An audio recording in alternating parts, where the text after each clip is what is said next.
Hello YouTube! Okay, so today's piece is more shop revamp work, which is a project I am now almost done. I've probably only got one more video from that to share with you guys, and I might hold off an extra week just to, I don't know, do something different in the middle. We'll see how things work out. Um, I've actually got prints of all the new stuff now, so I'm working on cutting and folding and photographing them in order to list them, and I'm really pleased with how a lot of these turned out.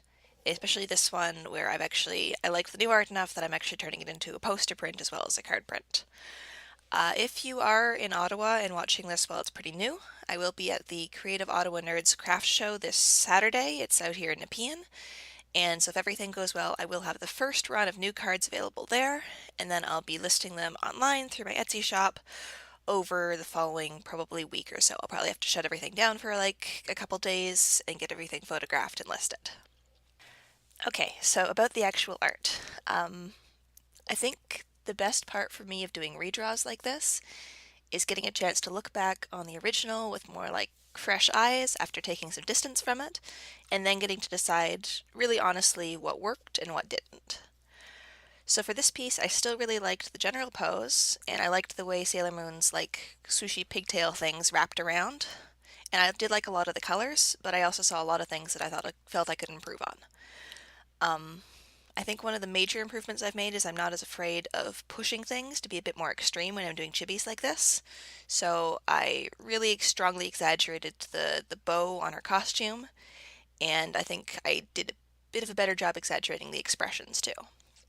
I also got way, way better at drawing top hats, largely thanks to working on Heartless, which has a lot of them from the whole Victorian era thing. So I was really glad to get a chance to make some of the changes there and improve that. So the other big difference that 3 years have made is that I've changed mediums. So the original that I'm drawing again here was drawn traditionally and then scanned and colored on the computer, but nowadays I do my sketch and my ink work digitally too. And obviously every medium has strengths and weaknesses, but one of the big strengths of inking digitally is that I can now use layers to draw long overlapping lines. So for things like the pigtails here, it's much easier to get those really clean curves when you can ink the whole line at once in one big stroke and then just go back in and erase bits, versus drawing traditionally where I'd often have problems with kind of getting the lines to connect when I couldn't do them all in one big stroke.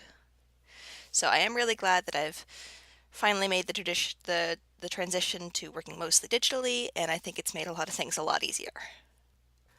While I am waxing poetic about how much I like drawing digitally, I do want to point out to anyone interested in digital art, the tablet I'm using is not particularly fancy. I currently use a small Wacom Intuos Creative Pen and Touch, I'm pretty sure, which is basically the cheapest Wacom art tablet I could find new at the time.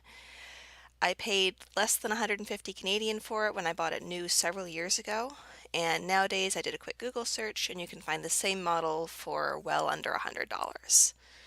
So obviously compared to a pen and paper, that's quite a lot of cash, but as much as I admire things like the Wacom Cintiq line, and I'd certainly love to upgrade to one eventually, I do want to say for anyone who's curious about getting into digital art that you definitely don't need something that top of the line in order to draw digital art and even in order to work as a digital artist. So coloring and shading went pretty smoothly here. Another big thing I've definitely changed is learning to add in a lot more detail while I'm doing the shading. I really like how things like, say, the fold in Tuxedo Mask's pants look when they're just added using shadow, as opposed to added in during the line art. I think it helps keep the chibis looking really clean by not cluttering up the line art too much, so that's kind of something I'm now aiming to do a lot more, is just adding a lot more details exclusively in the coloring phase or the shading phase as opposed to getting them into the line art earlier on. So that's about it for this piece. Finishing up was just a matter of continuing on with all those little details, and then just doing a few little tweaks at the end to draw a bit more attention to the faces. If you do have any questions about this piece, or just about my art in general, please, as always, feel free to leave them in the comments down below. I'm also coming up now on 250 subscribers, which is really cool, and I'm starting to wonder if I should try doing something like streaming live now and again. Streaming's a little bit intimidating to me, so I'm not really decided yet, but if you do have any ideas about that, please feel free to leave them in the comments down below. As always, thank you so much for watching, and I really hope I will see you in the next video.